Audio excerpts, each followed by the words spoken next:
Step 1. Wear proper PPE. Before beginning the application process, wear chemical-resistant gloves and protective eyewear. Step 2. Equipment prep. Use a clean, airless paint sprayer dedicated to applying water-based sealants.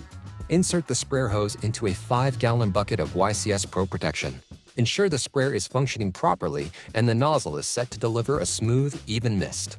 Do not mix with other chemicals or apply over surfaces that are still wet from prior treatments. Step 3. Application. Hold the sprayer approximately 1 to 2 feet away from the wood surface. Apply in smooth, overlapping passes, ensuring full coverage. You're aiming for an even coat that covers the surface without dripping or running. Avoid oversaturating the wood. Pay special attention to edges, joints, and crevices where moisture and mold tend to return.